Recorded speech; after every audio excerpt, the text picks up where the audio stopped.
నమస్తే. ఈరోజు మనతో పాటు ఉన్నారు Telangana Congress party spoke person జ్ఞాన సుందర్ గారు. ప్రస్తుతం మందకృష్ణ గారు చేసినటువంటి వ్యాఖ్యలు కాంగ్రెస్ పార్టీ మీద, అలాగే ముఖ్యమంత్రి గారి మీద చేసినటువంటి వ్యాఖ్యల మీద పెద్ద ఎత్తున దుమారం నడుస్తుంది. ఒకసారి జ్ఞాన సుందర్ గారిని అడిగి తెలుసుకుందాం. అసలు ఈ మాలలు మాదిగల మధ్యలో అసలు ఏబిసిడి వర్గీకరణ ఏంటి? ఎందుకు ఇంత వివాదం అవుతా ఉంది? మాదిగల్ని కాంగ్రెస్ పార్టీ విస్మరించుతుందా? సరే, అడిగి తెలుసుకునే ప్రయత్నం చేద్దాం. నమస్తే. నమస్తేనా.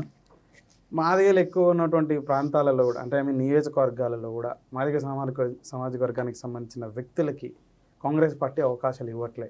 సమర్థవంతమైనటువంటి నాయకత్వం ఉన్నప్పటికీ వివక్షతతో రిజర్వ్డ్ కాన్స్టిట్యూన్సీలలో మాలని ప్రోత్సహిస్తూ ఉంది కాంగ్రెస్ పార్టీ అని చెప్పేసి రెడ్ల పార్టీగా మాలల పార్టీగా మారుతూ ఉంది. బీసీలని అలాగే మా మాదిగ సోదరుల్ని పెద్ద ఎత్తున విస్మరిస్తుంది కాంగ్రెస్ పార్టీ అని చెప్పేసి ప్రధాన విమర్శ. నేనేమంటున్నానంటే ఇది రెడ్ల పార్టీ కాదు, మాళ్ళ పార్టీ కాదు, ప్రజల పార్టీ, ప్రజాప్రభుత్వం. పేరుకు మాత్రం ప్రజాపాలన అని ప్రజా పార్టీ అని చెప్పి చెప్పుకుంటాం. అయితే దానితో మాట్లాడతా. అయితే నేనేమంటున్నానంటే ఇప్పుడు మా భువనగిరి పార్లమెంటరీ నియోజకవర్గం ఉంది, ఎస్సీ అసెంబ్లీ నియోజకవర్గాలు 2 ఉన్నాయి. ఆ రెండిట్లే కూడా మాదిగలకే ఇచ్చారు. రీసెంట్గా రజనీ కుమార్ అని మాదిగ తొంగతుర్తి నేటివ్ ఎలకపల్లి గ్రామం, సరే సూర్యాపేటలో సెటిల్ అయ్యారు అనుకో, ఆ మాదిగ అమ్మాయి కూడా పబ్లిక్ సర్వీస్ కమిషన్ మెంబర్ ఇచ్చారు. రేపో మాపో ఎస్సీ కార్పొరేషన్ చైర్మన్ కూడా మాదిగకు వచ్చే పరిస్థితి ఉన్నది. మరి మాల వాళ్ళగా మేమేమి రియాక్ట్ అయ్యి మాదిగలకు ఇస్తుండ్రు అని చెప్పి మేము దుమారం ఎత్తిపోవట్లేదే. యాక్చువల్గా నాకు రావాల్సిన టికెట్, నేనంటే శ్రమపడ్డా, 40 ఏళ్ళ నుంచి పార్టీలు ఉన్నా, నాకు రాకపోతే నేను రియాక్ట్ కావాలి. మందకృష్ణ రియాక్ట్ కావుడు కాదు, నేను రియాక్ట్ అయ్యి తిట్టాలి. కానీ నాకు మాలోళ్ళు మాదిగోళ్ళు అనే విభేదం లేదు. మాలల్ని మాదిగల్ని ఒకే కోణంలో చూసే మనిషి నేను. అందుకే నాకు 3-4 సార్లు మాదిగలకు నాకు రావాల్సిన టికెట్ మాదిగలకు పోయినా నేను ఏమంటారు అసంతృప్తి చెందలే, అసభ్య పదజాలం మాడలే, వ్యతిరేక పదజాలం కూడా ఉపయోగించలే. ఎస్, మా సోదరుడే కదా, మా సోదరులే కదా అనే భావంతో ఉన్నాం. ఇప్పుడు మహబూబ్ నగర్లో ఏదైతే నాగర్ కర్నూలు కానీ లేకపోతే పెద్దపల్లి కానీ సీట్లు మాళ్ళకి ఇచ్చిందనే దాని మీద మాట్లాడుతారు. మరి భువనగిరి పార్లమెంట్ గారి గురించి కృష్ణమాదిగ మాకేం జవాబు చెప్తాడు? ఒక్కొక్క సందర్భంలో ఒక్కొక్క దగ్గర పార్టీ అవసరాల దృష్ట్యా ఆ రీతిగా చేయాల్సి వస్తుంది. రేవంత్ రెడ్డి ఒక్కని చేతిలో ఉందా టికెట్ ఇచ్చడం అనేది? ఈయన ఇక్కడి నుంచి ఏ భావంతో ఎవరిని సిఫారసినా ఢిల్లీలో ఆల్ ఇండియా కాంగ్రెస్ కమిటీ ఆమోదించాలి కదా. మాదిగల విషయానికి వస్తే నిన్నటిదాకా ఆల్ ఇండియా కాంగ్రెస్ కమిటీలో ఉన్న మీరా కుమార్ గారు ఎత్తున్నారో, పార్లమెంట్లో లాస్ట్ టైం తెలంగాణ బిల్లు ప్రవేశపెట్టినప్పుడు స్పీకర్గా ఉన్న మీరా కుమారి మాదిగ, జగ్జీవన్ రావు గారి బిడ్డ.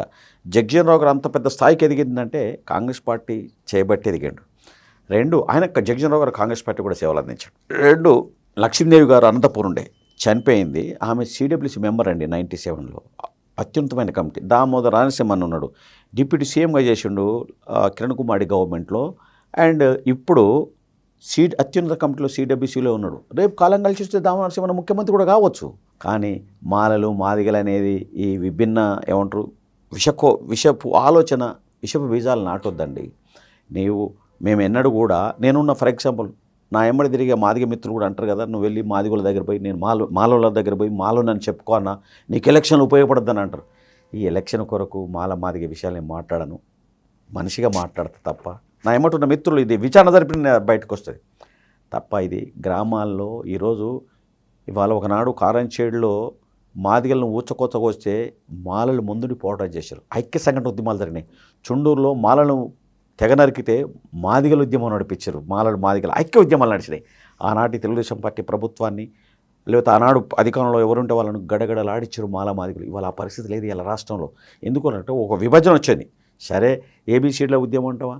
ఏబిసిడీల ఉద్యమానికి కూడా రూపకల్పన చేసింది సత్యమూర్తి అనే అతను మాలవాడు. దండోర ఉద్యమానికి రూపకల్పన చేసింది మాలవాడే. ఆయన మాదిగ ఇష్యూ అందరికీ మాకైతే విషభావాలు లేవు. కానీ ఈ రాజకీయ పార్టీలు విభజన చేసే కుట్రలో భాగంగా ఇంత జరిగింది. అయినప్పటికీ కూడా కాంగ్రెస్ పార్టీ ఏబిసిడీలను చేయాలని చెప్పి రాజశేఖర్ గారు ముఖ్యమంత్రి ఉన్నప్పుడే చేసిండు. ఉషా మెహ్రా కమిషన్ వేసింది కాంగ్రెస్ పార్టీ, కేంద్ర ప్రభుత్వం వేసేది, రిపోర్ట్ కూడా సబ్మిట్ చేసింది. సరే, దాన్ని అమలు చేయడానికి ఇవాళ మేము అధికారం లేము. కృష్ణమాదిగ ఏమంటున్నాడు?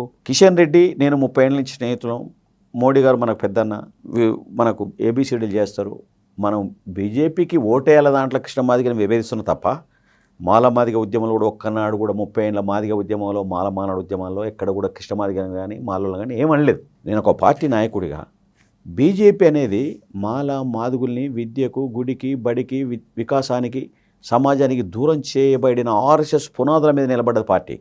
ఆ పార్టీకి నువ్వు సపోర్ట్ చేస్తుంటే ఆనాడు చదివితే నాలికలు కోసారు, ఏదైనా సాహిత్యం సంస్కృతం వింటే చెవులో సీసం పోసిండ్రు, ఏదైనా మంచి విషయాలు నేర్చుకుంటే కళ్ళల్లో కారం పెట్టిండ్రు. అటువంటి పరిస్థితి నుంచి దేశానికి స్వాతంత్రం వచ్చినప్పుడు కూడా బజార్లో మాదిగులు తిరిగే పరిస్థితి లేదు. దొరల నుంచి పోవాలంటే చెప్పులు చేతబట్టుకొని బట్టలు ఇప్పుకొని పోయేటోళ్ళు. ఇండిపెండెన్స్ వచ్చిన తర్వాత కూడా అప్పుడు జవహర్లాల్ నెహ్రూ గారు పంచవర్ష ప్రణాళికలు ఏర్పాటు చేసి ఈ ప్రజానీకాన్ని ఎడ్యుకేట్ చేయడం కోసం చాలా మార్పు తీసుకొచ్చాడు. భూ సంస్కరణలు ప్రవేశపెట్టడానికి అప్పుడు బీహార్, కేరళ ప్రభుత్వాలు భూ సంస్కరణలు చేస్తే అప్పుడు ఏం జరిగిందంటే సుప్రీంకోర్టుకు పోయారు. అప్పుడు రాజ్యాంగంలో ఆస్తి హక్కు కూడా ప్రాథమిక హక్కు ఉండే. సుప్రీంకోర్టుకు పోతే సుప్రీంకోర్టు ప్రాథమిక హక్కుగా ఆస్తులను ప్రొటెక్ట్ చేయడానికి భూస్వాములకు అనుకూలంగా తీర్పిస్తే కామేశ్వర్ సింగ్ అని బీహార్లో ఆ భూస్వామి పోయిండు, ఆయనకు అనుకూలంగా తీర్పు వచ్చింది. అప్పుడు జవహర్లాల్ నెహ్రూ గారు ఆలోచన చేసి పార్లమెంట్లో ఒక చట్టం చేసిండు. భూ సంస్కరణల విషయంలో పార్లమెంటు తీసుకునే నిర్ణయాల్లో కోర్టులు జోక్యం చేసుకోకుండా ఒక చట్టాన్ని చేశాడు. దానివల్ల గ్రామాల్లో ఇవాళ అనేక గ్రామాల్లో మాదిగులకు కానీ, బీసీలకు కానీ, ఎస్టీలకు కానీ భూ పంపిణీ కార్యక్రమం జరిగింది. ఎకరం 2 ఎకరాలు ఉంటే ఇందిరాగాంధీ ప్రభుత్వం, కాంగ్రెస్ పార్టీ ఇచ్చినాయే, జవహర్లాల్ నెహ్రూ గారు ఉన్నప్పుడు ఇచ్చినాయే 28 ప్రోగ్రాం పెట్టి పేద ప్రజానీకాన్ని మాదిగలకు, మాలలకు, ఎస్టీలకు భూములు ఇచ్చిందండి, బావులు తీపిచ్చిందండి, బోర్లు వేయించిందండి, కరెంటు కనెక్షన్ ఇప్పించిందండి. ఇవాళ అంటే భూస్వామ్య సంస్కృతిని రద్దు చేసింది కాంగ్రెస్ పార్టీ. కమ్యూనిస్టులు చేయాల్సిన పోరాటాన్ని కాంగ్రెస్ పార్టీ చేసింది ఈ భారతదేశంలో. అటువంటి పార్టీని ఇలా మాదిగల స్వేచ్ఛ. ఇంకో మాట, అతి ముఖ్యమైన మాట మాట్లాడాలి. ఇలా మందకృష్ణ మాదిగ గారు కూడా మాట్లాడుతున్నారంటే వాక్ స్వాతంత్ర హక్కు ఏదైతే భారత రాజ్యాంగం కల్పించిన 19 ఏదైతే ఉందో అది మాట్లాడుతున్నట్టు అంబేద్కర్ రాసిన రాజ్యాంగం. ఆనాడు దేశ పోరాటంలో, స్వాతంత్ర పోరాటంలో అంబేద్కర్ కూడా పార్టిసిపేట్ చేస్తూ స్వాతంత్రం ఏర్పడితే నా ప్రజల స్థానమేంది, అందులో స్వదేశంలో మనుషులు ముట్టుకుంటలేరు, బడికి రాణిస్తలేరు, గుడికి రాణిస్తలేరు, మా పాత్ర ఏందని అడిగాడు. గాంధీ, నెహ్రూ, బోస్, పటేళ్లను ఒక్కడికి అంబేద్కర్ యుద్ధం చేసాడు. పార్టీలకు అమ్ముడు పోలే, పార్టీలకు అంచున చేరలే, పార్టీలతో అంటగాగలే, ఆ నాయకులతో కూడా పోరాటాలు చేసిండు. ఇప్పుడు ఏంటి మీరు అయితే ఒక్క మాట ఇప్పుడు నేను ఏమంటానంటే, నాకు విమర్శ చేయాలంటే కూడా ఇబ్బందికరంగానే ఉంది. కానీ ఒకనాడు తెలుగుదేశం పార్టీకి ఓటేయమంటే, ఒకనాడు కాంగ్రెస్ పార్టీ గొప్ప పార్టీ కాంగ్రెస్ పార్టీకి ఓటేయమంటే, ఇవాళ బీజేపీకి ఏమంటుంటే స్టాండ్ మార్చుకోవాలి. పోరాటం చేయడానికి నేను మాదిగ ఉద్యమానికి వ్యతిరేకం కాదు, పోరాటం చేయి, నీ హక్కు అండి, అది నీ స్వాతంత్ర హక్కు, పోరాటం చేయి. అంబేద్కర్ చేయలేదా? కానిశ్రామ్ ఏం చేసిండు? ఉత్తరప్రదేశ్లో మాలల్ని మాదిగల్ని కలిపి బీసీలను మైనార్టీలకు రాజ్యాధికారంలో తీసుకొచ్చాడు. రాజ్యాధికారంలోకి వస్తే political power is the master key అన్నాడు అంబేద్కర్. అది నీ చేతిలోకి వస్తే కూడా మహాజన సోషలిస్ట్ పార్టీ పెట్టినావు కదా, నీ పార్టీతో ప్రజలను ఆర్గనైజ్ చేయాలి కదా. మాదిగలే ఉండరా మహాజన సోషలిస్ట్ పార్టీలో? మాదిగలు ఒక్కలే ఉండరా? అన్ని కులాలను కలుపుకొని పోయి ఉద్యమం చేస్తే నువ్వు సఫలీకృతం అవుతావు రాజ్యాధికారం కోసం. లేదు, మాదిగల కొరకు చేయాలన్న పోరాటం చేయి. భగత్ సింగ్ చనిపోయే ముందు కూడా దేశ స్వాతంత్ర పోరాటంలో ఉరిదాడిని ముద్దాడి ఉరేసుకొని చచ్చిపోయాడు. పాదాలు మొక్కలే, ఎక్కడ లొంగలే, వంగలే, తిరుగుబాటు నేర్పిండు, ప్రశ్నించే విధానం నేర్పిండు. కృష్ణమాదిగ పోరాటం అద్భుతంగా నడిపించలే. కానీ ఈ స్టాండ్ ఏదైతుందో గట్టికొకసారి స్టాండ్ మార్చడం వల్ల మాదిగ ప్రజలు కూడా అందరూ అనుకరించరండి. కాంగ్రెస్ పార్టీకి ఇందిరాగాంధీ గ్రామాలకు పోతే ఇప్పటికి కూడా చేకూర్తు మాదని చెప్పే వృద్ధులు కానీ, అంతో ఇంతో చదువుకున్న వాళ్ళు ఎవరు కూడా బీజేపీని అనుకరించరు. ఎస్సీస్ దాని వైపు టర్న్ చేయడాన్ని నేను ప్రశ్నిస్తున్నా తప్ప నేను కృష్ణమాదిగ ఉద్యమాన్ని కానీ వర్గీకరణ చేయట్లే కాంగ్రెసు, చేయలేకపోయింది కాంగ్రెసు. ఈరోజు మాదిగలు ఈ విధంగా వెనకబడి ఉండడానికి మాలో ఇంత పెద్ద ఎత్తున అవకాశాలు, అన్నీ సామాజికంగా, ఆర్థికంగా, రాజకీయంగా ఎక్కువ అవకాశాలు ఎస్సీ ఏదైతే ఉందో రిజర్వేషన్లో మాదిగలు కాకుండా మాలలో పెద్ద ఎత్తున వాటిని ఇది చేసుకోగలుగుతున్నారు. ఇంకా ఎస్సీ ఏదైతే ఉపకులాలు ఉన్నాయో వాళ్ళు ఎవరు కాకుండా మాలలో ఎక్కువగా వాటిని యూటిలైజ్ చేసుకోగలుగుతూ ఉన్నారు. ఆ అవకాశం కాంగ్రెసే కల్పించింది. వర్గీకరణ జరిగితే మాదిగలకు మంచి జరుగుతుంది, కానీ చేయలే, ఎన్నోసార్లు అడిగితే కాంగ్రెస్ అనేది వారి ప్రధాన విమర్శ. మేము ఇప్పుడు వర్గీకరణ గురించి గౌరవ ముఖ్యమంత్రి రేవంత్ రెడ్డి గారు ముఖ్యమంత్రి కాకముందు చెప్పిండు, వర్గీకరణ కట్టుబడి ఉంది కాంగ్రెస్ పార్టీ అని. ముఖ్యమంత్రి అయిన తర్వాత కూడా చెప్పాడు. అయితే ఇవాళ బీజేపీకి అంతేకాకుండా ముఖ్యమంత్రి రేవంత్ రెడ్డి గారు ఒక మాట అన్నాడు, జనాభా పెరిగింది కాబట్టి రిజర్వేషన్ శాతాన్ని కూడా పెంచుతా అన్నాడు. సరే, అది కేంద్ర ప్రభుత్వం చేయాల్సిన ఇది, అవసరమైతే రాష్ట్రం కూడా చట్టం చేసి చేయడానికి అవకాశం ఉంటుంది, అది కూడా చేస్తాడు. అయితే బీజేపీకి ఇక్కడ పునాదులు లేవు కాబట్టి కృష్ణమాదిగను ఏబిసిడి వర్గీకరణ మేము చేస్తామని చెప్పి కృష్ణమాదిగ గారు ఒక మాట అంటున్నాడు. కిషన్ రెడ్డి నాకు 30 ఏళ్ళ స్నేహితుడు అంటున్నాడు. నిజమే, మంచిదే. 10 ఏళ్ళ బీజేపీ అధికారంలోకి వచ్చి ఎలక్షన్ల టైంలో వచ్చిందా ఏబీసీడీ వర్గీకరణ చేయడానికి? ఈయన 10 ఏళ్ళ నుంచి ఏం చేస్తారు? అధికారంలోకి వచ్చిన 10 ఏళ్ళు పడతా వర్గీకరణ చేయడానికి? లాస్ట్ టైం మొన్న ఎలక్షన్ అప్పుడు వచ్చావు బీసీ ముఖ్యమంత్రి అన్నాడు. ఒక 6 నెలలు ఏడాది ముందు చెప్పపోయినా బీసీ ముఖ్యమంత్రిని తీరా ఎన్నికల నాడు చేస్తావా? బీజేపీలో బలమైన బండి సంజయ్ ఉంటే పక్కకు పెట్టి కేసీఆర్తో కుమ్మొక్కై కిషన్ రెడ్డిని పెడతారు. గ్రామాల్లోకి ఎట్ట తీసుకుపోయిండు బండి సంజయ్ బీజేపీని? అంటే స్వార్థపూరితమైన రాజకీయ కుట్రకోణం తప్ప నిజంగా బీజేపీ పార్టీకి ఏబీసీడీలు చేయాలంటే 10 ఏళ్ళ సమయం పడతా. ఉషా మేర కమిషన్ ఇచ్చిన రిపోర్ట్ కూడా ఉంది కదా, దాన్ని బేస్ చేసుకొని మీరు చేయొచ్చు కదా. ఇది అంతా రాజకీయ స్టంటు. ఇవాళ అదికి వచ్చిందా? ఒకవేళ వచ్చిన పోరాటం ద్వారా సాధించమంటున్నా కృష్ణమాదిగను. వంగిపోయి ఉద్యమకారుడు ఎప్పుడు కూడా ధైర్యంగా ఉండాలి. ఆత్మవిశ్వాసం ఆత్మగౌరవాన్ని కాపాడుకొని పోవడం చేయాలి. తల వంచొద్దండి. ఇక్కడ ఉంచిండు మనకి కృష్ణమాదిగ. వెంకయ్యనాయుడు దగ్గర పోయి కాలు మొక్కిండు. ఇక నేను ఇంకా వివరాలు చెప్పనిగా బాగున్నది. ఎందుకంటే అంబేద్కర్ సెల్ఫ్ రెస్పెక్ట్తో బతకమన్నాడు. కాన్షీరామ్ కూడా సెల్ఫ్ రెస్పెక్ట్తో బతకమన్నాడు. కాన్షీరామ్కు 30 ఏళ్ళు పట్టిందండి ముఖ్యమంత్రిని చేయడానికి. అక్కడ ఇంకోటి చెప్తున్నా మీకు, భారతదేశంలో అన్ని పార్టీలు కూడా దాదాపుగా తెలంగాణలో ఆంధ్రలో విభజన ఏబీసీలు చేయమంటున్నాయి. కానీ బహుజన సమాజ్ పార్టీ దళితుల రాజ్యాధికారం కోసం పుట్టిన పార్టీ మాత్రం కాన్షీరామ్ దీన్ని ఆమోదించలేదు.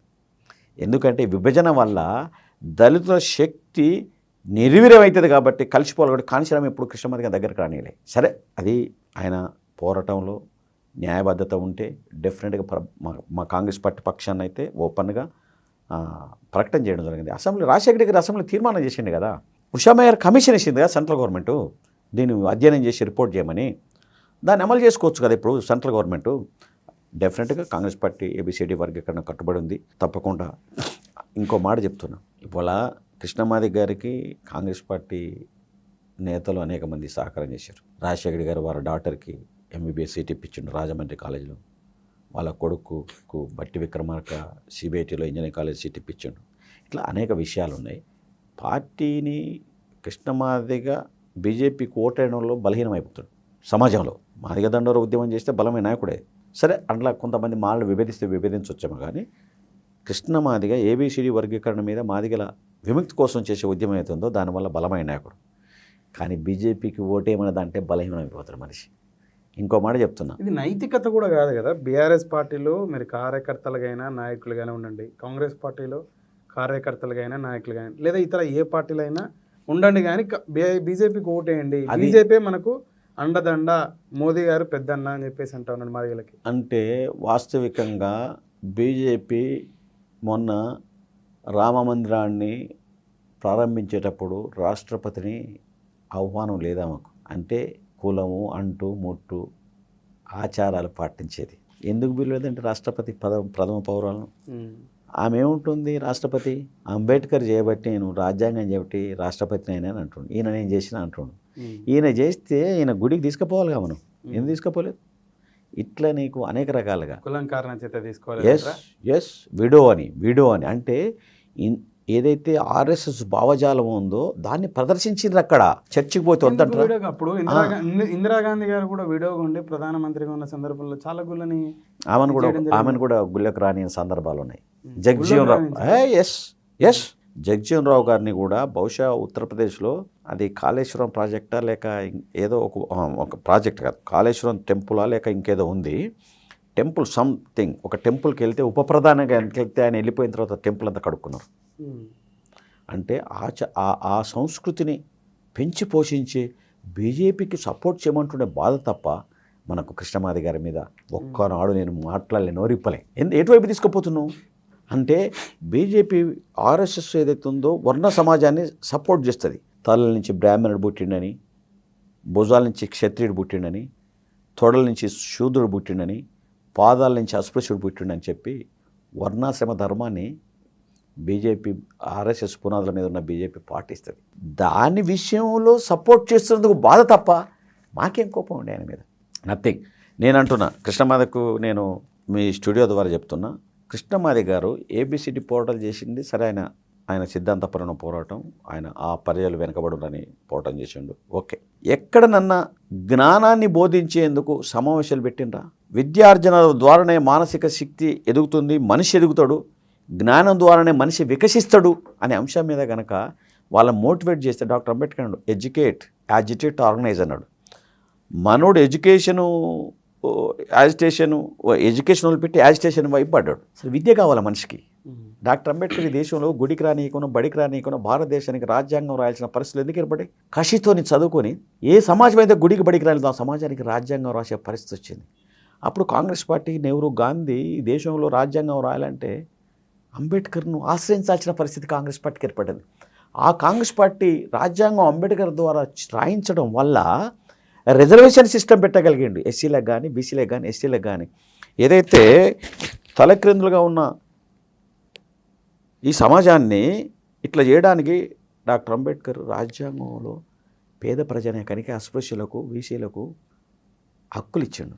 విద్యను ఆ హక్కులు ఇవ్వడం వల్ల హాస్టల్స్, రిజర్వేషన్స్ ఇవ్వడం వల్ల ఉద్యోగాలు, హాస్టల్ సీట్స్ ఇవ్వడం వల్ల బువ్వలేని పేద ప్రజానీకం అంతా హాస్టల్ చదువుకొని గొప్ప విద్యావేత్తలుగా, నాయకులుగా, ముఖ్యమంత్రులుగా, మంత్రులుగా, ఎమ్మెల్యేలుగా, వ్యాపారవేత్తలుగా ఎదిగినరు.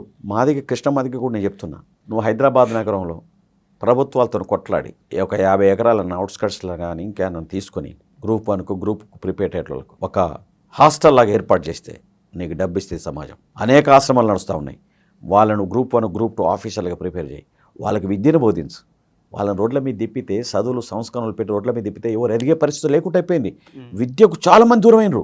విద్యకు మాదిగ విద్యార్థి మిత్రులు చాలామంది కూడా ఉద్యమంలో తిరగడం వల్ల, ఉద్యమం చేయడానికి వ్యతిరేకం కాదు, విద్య పట్ల వాళ్ళ ఆసక్తి సన్నగిల్లి ఈ రోడ్ల మీద తిరిగిన తప్ప విద్య పట్ల కాన్సన్ట్రేట్ చేయాలి. ప్రభుత్వాలతో కొట్లాడతావా?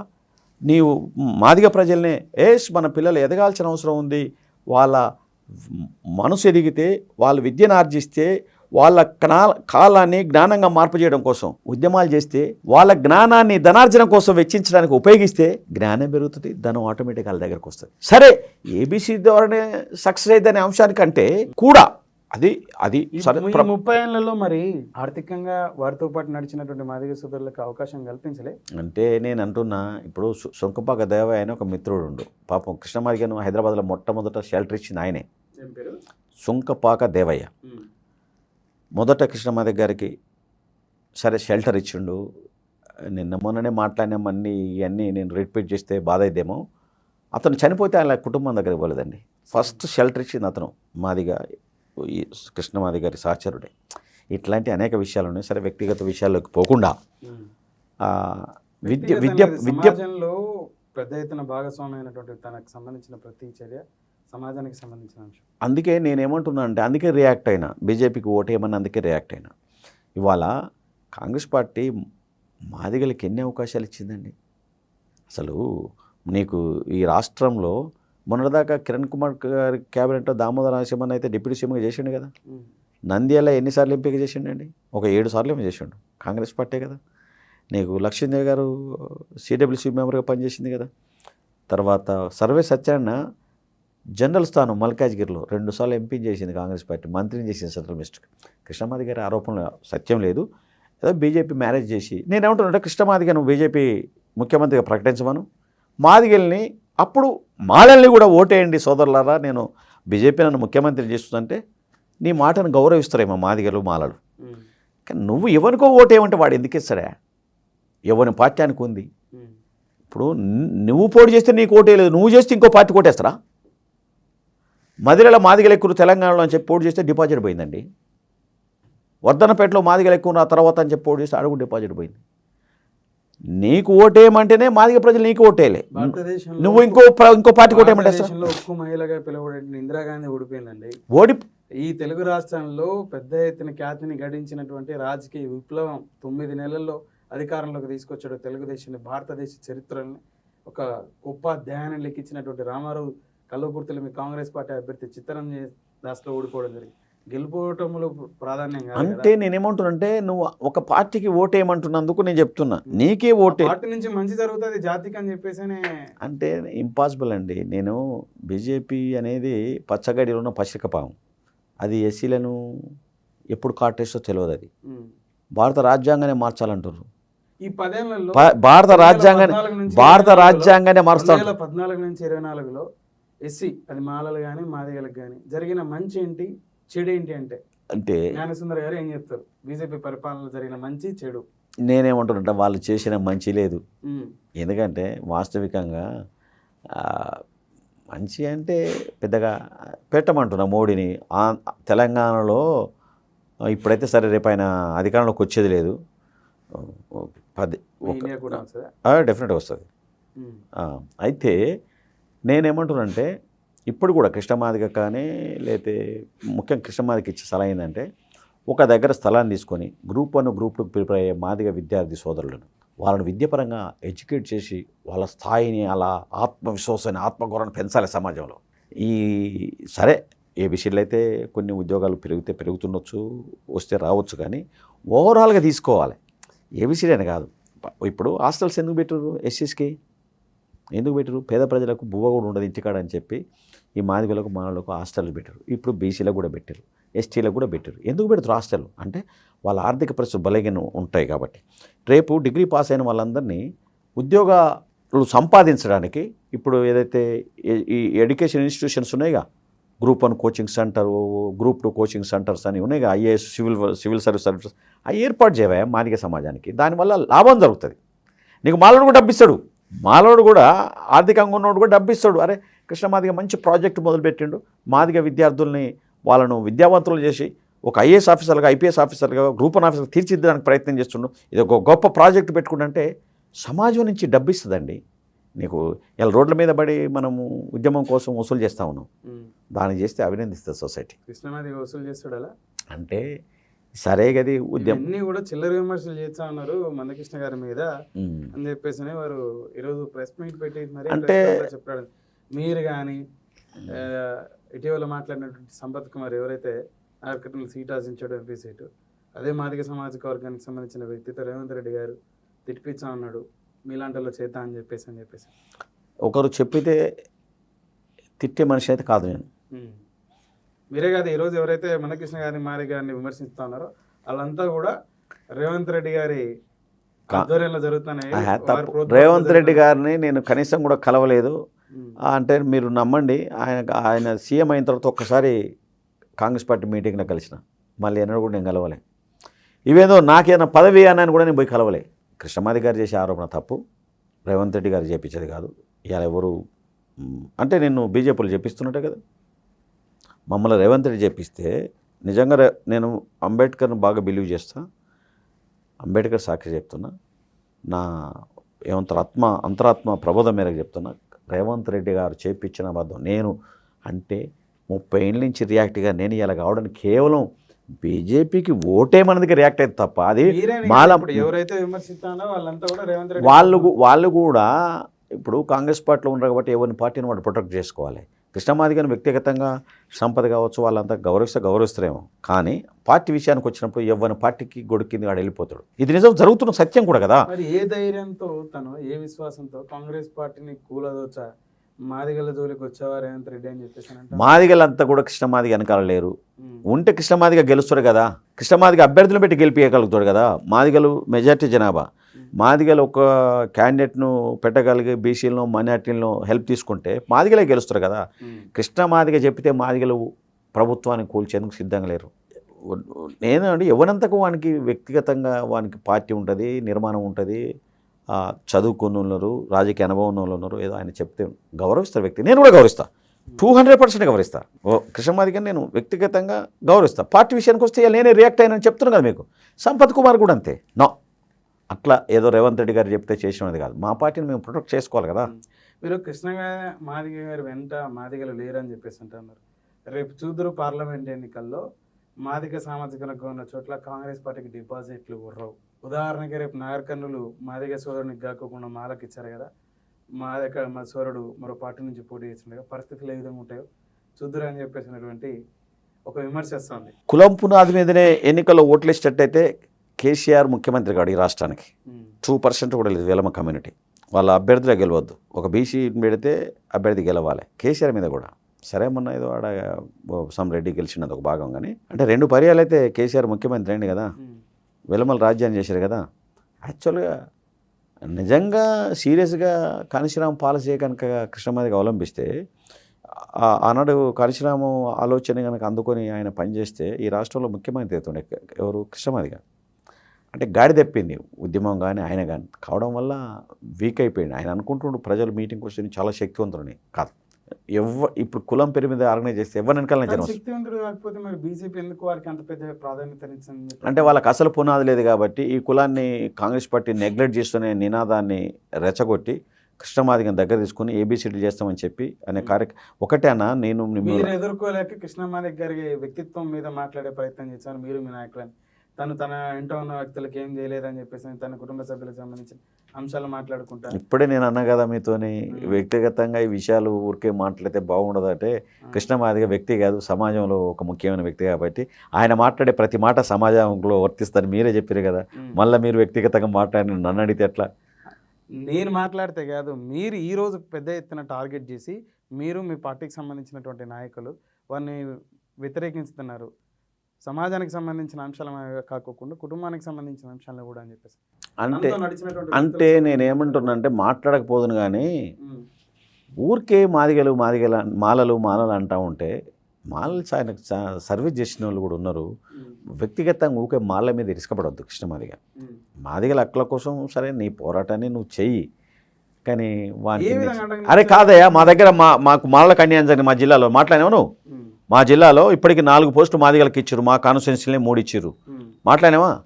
మా పార్లమెంట్లో ఇప్పుడు 2 ఎమ్మెల్యేలకు ఇచ్చారు మాదిగలకు, మేము లేమాడా ఆ మొత్తం మాదిగలే ఉండరా అంటే అది తప్పుడు విధానం. నేనేమంటున్నానంటే ఒక అంత పెద్ద స్థాయి నాయకుడు ప్రతిసారి మాళ్ళ మీద ఇసుకపడితే ఆయన స్థాయి తగ్గుతుంది. యావత్ తెలంగాణ రాష్ట్రం అంతా భౌగోళిక ప్రాంతంలో మీ జనాభా ఎంత, మీరు తీసుకున్నటువంటి అవకాశాలు ఎంత, మాదిగ సమాజ వర్గం యొక్క జనాభా అంతా వారు పొందుతున్నటువంటి మొన్న అసెంబ్లీలో కూడా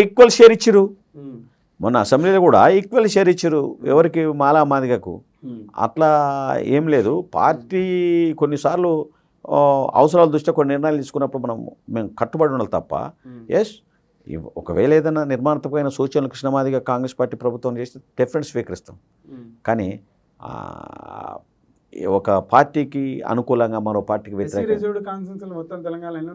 19 ఉన్నాయి.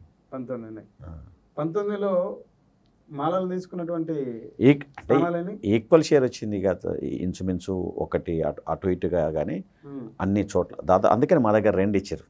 మా దగ్గర ఏదైతే సమానం చేయడం కోసం ఒక దగ్గర ఎక్కువ ఒక దగ్గర తక్కువ చేసి ఇచ్చేసారు. సరే దాదాపుగా ఒక్కొక్కసారి ఒకరికి ఎక్కువ అవకాశం రావచ్చు, ఒక తక్కువ రావచ్చు. ఇప్పుడు నేనున్నా 40 చేస్తున్నా, నాకు అవకాశం రావట్లేదు. మరి నా సీటు మాదిగలు ఎత్తుకపోతున్నా, నేను బాధపడుతున్నా, ధైర్యంగా ఉన్నా. ఆయలెట్టును ఇవాళ కూడా అట్లే ఉన్నా. నాకు ఆ ఫీలింగ్ లేదు మాదిగలు చేయబట్టి నాకు రావట్లేదనే మాట వరుసకు కూడా పక్కన కూడా అన్నాను. అంత నిబద్ధత కలిగిన వాళ్ళు కూడా మాల సోదరులు ఉన్నారు. రాజకీయ లబ్ధి కోసమే ఇటువంటివన్నీ అంటారు. అయితే కృష్ణమాదిగ గారు చాలా బలవంతుడు, కానీ బీజేపీకి ఓటేయాలనలో బలహీనుడు అన్నారు. బలవంతుడు కాదు, ఇప్పుడు కూడా చెప్తున్నాగా బీజేపీకి ఓటేయని చెప్పడంలో బలహీనం అయిపోయాడు. ఎందుకంటే నువ్వు పోరాటాలు, నేను ఇంతకుముందు చెప్పిన కాళేశ్వరం పోరాటం, అంబేద్కర్ పోరాటం చెప్పాను. వాళ్ళు ఒక పార్టీ పంచన జరలే. వాళ్ళు గట్టిగా నిలబడి ప్రజల్ని ఏకం చేయడం కోసం 30 ఏళ్ళు పట్టింది కాళేశ్వరంకు. ₹1 ఇవ్వండి, ఒక నోటు ఇవ్వండి, ఓటు ఇవ్వండి అని తిరిగిండు, సైకిల్ మీద తిరిగిండు. కృష్ణమాది కూడా కష్టపడ్డాడు. ఏబీసీ ఉద్యమంలో కృష్ణమాది కష్టపడలే అనట్లేను, కానీ ట్రాక్ వేరుంది. కాళేశ్వరంకి అంబేద్కర్ ట్రాక్, కృష్ణమాది గారి ట్రాక్ తేడా ఉంది. అక్కడ ఇంకోటి చెప్పనా, అది రాజ్యాంగంలో ఉండబడిన ఆర్టికల్స్ ప్రకారంగా అది ఏబీసీడీ ఉద్యమం ఆగిపోయింది తప్ప వాస్తవికంగా ఇది కాదు. డెఫినెట్గా కాంగ్రెస్ పార్టీ కట్టుబడి ఉంది దాని మీద కృష్ణమాదిగా ఆందోళన చెందాల్సిన అవసరం లేదు, ఇంకో పార్టీకి ఓటేయాలని చెప్పాల్సిన అవసరం లేదు. గ్యాంబ్లర్లు, పెద్ద ఎత్తున స్మగ్లర్లు, తర్వాత భూ కబ్జా కోర్లు, ఇంకా చాలా చాలా సంఘ విగ్రోధ శక్తులు, రాజ్యాంగ వ్యతిరేక శక్తులంతా కూడా అధికార పార్టీల వైపు, ఒక జాతీయ పార్టీ వైపు, ఒక అంటే నేషనల్లో ఉన్న అధికారంలో ఉన్నటువంటి ఒక పార్టీ వైపు, రాష్ట్రంలో అధికారంలో ఉన్నట్టు మరో జాతీయ పార్టీ వైపు వెళ్తూ ఉన్నారు. నేను మాత్రం పునర్నిర్మాణంలో భాగంగా తెలంగాణ సాధనకు దోహదపడినటువంటి బీఆర్ఎస్లో జాయిన్ అవుతా ఉన్నా. నన్ను విమర్శిస్తూ ఉన్నారు ఈ బ్రోకర్ గాళ్ళు -XYZ, మేధావి ముసుగులో కొందరు, అధికార పార్టీ నుంచి కొందరు, మరో ప్రతిపక్ష పార్టీ నుంచి కొందరు అని చెప్పేసినటువంటి ఆర్ఎస్ ప్రవీణ్ కుమార్ గారి విమర్శకు మీరు ఇచ్చే సమాధానం. ఆర్ఎస్ ప్రవీణ్ కుమార్ గారు ముందుగా వారి మీద మీ అభిప్రాయం ఏంటి? వ్యక్తిగా ఆఫీసర్గా నేను రెస్పెక్ట్ చేస్తాను. ఆయన మీద మంచిర్యాలలో బీఆర్ఎస్ పార్టీ వాళ్ళు దాడి చేస్తే నాకు ఆర్ఎస్ కుమార్ ప్రవీణ్ కుమార్తో సంబంధం లేదు. రియాక్ట్ అయినా నేను ప్రవీణ్ కుమార్ను ముట్టుకుంటే అగ్గి మండుద్దని చెప్పి నా ఫేస్బుక్ అకౌంట్లో పెట్టినవాడిని. అందులో బీఎస్పీ లీడర్లు చాలామంది రెస్పాండ్ అయ్యి మెసేజ్ పెట్టారు. నాకు పరిచయం లేదు ప్రవీణ్ కుమార్తో. ఆడ దాడి చేసిన బీఆర్ఎస్ వాళ్ళు దాడి చేశారు పోటీ చేసిన దగ్గర. నేనేమంటున్నా అంటే ఆర్ఎస్ ప్రవీణ్ కుమార్ గారు బీఎస్పీ పార్టీలో మన బీఆర్ఎస్లో చేరకముందు బీఎస్పీలో ఉండి ఏం మాట్లాడిన విషయాన్ని ఒకసారి మీ దగ్గర కానీ వీడియోలు ఉంటే మనం చూడొచ్చు. ఏమిటి చేరినట్టు ఆర్ఎస్ ప్రవీణ్ కుమార్ గారు బీఆర్ఎస్ దళితుని ముఖ్యమంత్రి చేస్తా అన్న చేయలే, మరి అందుకు ప్రేరేపణ గురైండేమో చేరాలని. దళితులకు 3 ఎకరాల భూమి ఇస్తా అన్నాడు కేసీఆర్, ఇయ్యలే, మరి దానికి బాగా ప్రేరేపణ గురి చేసింది. కేసీఆర్ ప్రభుత్వం దళితుల కోసం త్యాగం చేసిందని ప్రశ్నించే వారందరి మీద కూడా పోలీసులు కూర్చోబెట్టి దాడి చేశారు గ్రామాల్లో ప్రజానీకం మీద, ముఖ్యంగా ఎస్ఎస్ మీద. మరి అందుకోసం చేరిండేమో. సరే, ఆయన కూడా ఆర్ఎస్ ప్రవీణ్ కుమార్కు ఐపీఎస్గా చాలా రెస్పెక్ట్ ఉంది. బీఎస్పీ గెలవకపోవచ్చు కానీ ఆ పార్టీలు ఉంటే రాజకీయాలకు అతీతంగా ప్రవీణ్ కుమార్ని అందరూ రెస్పెక్ట్ చేశారు. ఇలా ఆయనను సీరియస్గా తీసుకునే పరిస్థితి లేదు. ఎందుకంటే గుంపులో గోవిందంలో ఆయన కూడా ఒకటి అయిపోయాడు. పవర్ కావాలంటే ఆయన ఎంపీగా గెలవడం కోసం ఆ బీఆర్ఎస్లోకి పోయిండు తప్ప ప్రజల్ని బాగు చేద్దాని కాదు, దళితుని బాగు చేద్దాని కాదు. దళితుల కోసం చాలా సంక్షేమ పథకాలు పెట్టి ఆర్థికంగా చాలా వరకు బలోపేతం చేసిన 10 సంవత్సరాలు అని చెప్పేసి ఆర్ఎస్ ప్రవీణ్ కుమార్ గారు చెప్తారు. ఇప్పుడు నీతో అన్నా కదా నేను ఏమన్నా 3 ఎకరాల భూమి ఇస్తే వాడు బతుకుతాడు కదా వ్యవసాయం చేసుకొని. మాల మాదికుల గ్రామాలు ఎవరికి ఉన్నాయి భూములు? రూపాయలు దళిత బంధు ఇచ్చి చైతన్యం ఇవ్వలేదంటారా? అంటే 10 లక్షలు ఇచ్చిందంటే ముఖ్యమంత్రి కేసీఆర్ గారే 3 లక్షల చొప్పున 4 లక్షల చొప్పున మా ఎమ్మెల్యేలు తినరని అసెంబ్లీలో చెప్పిండు. స్టేట్మెంట్ ఇచ్చిండు, మీ అందరు రిపోర్ట్ నా దగ్గర ఉంది బిడ్డ, మీరు 3 నుంచి 4 లక్షల డబ్బు తినరని. అది పేద ప్రజలకు అందలే. 5 లక్షలకు 5 లక్షలు కొట్టేసారు టీఆర్ఎస్ బీఆర్ఎస్ కొట్టేసిరాలు, ప్రజలకు అందలే. దానివల్ల తిరుగుబాటు వచ్చింది. నిజంగా చెప్తున్నా, దళిత బంధు కూడా కారణమే కేసీఆర్ ఓడిపోవడానికి. ప్రజలకు చేరలే కదా నువ్వు ఇచ్చిన పథకం. అది నువ్వు ఏదో ఒక నియోజకవర్గం అలా ఈటల రాజేంద్ర ఓడగొడడానికి హుజురాబాద్లో పెట్టినావు. ఎక్కడైతే నీకు అనుకూలమైన ఎమ్మెల్యేలు ఉన్నారో వాడు గెలవాలనుకున్న దగ్గర పెట్టినావు. ఆడబెట్టినావు కానీ మొత్తం ఎంటర్ తెలంగాణ పెట్టినావా?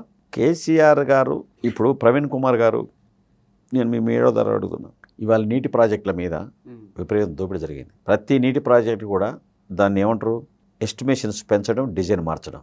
ఎందుకు అంటే ఆ డిజైన్ మార్చడం వల్ల, ఎస్టిమేషన్స్ పెంచడం వల్ల ఆ అవినీతిలో అంటే ధనం పెరిగినప్పుడు వచ్చే వాటాధనం కూడా పెరుగుతుంది కదా, దానికోసం పెంచారు.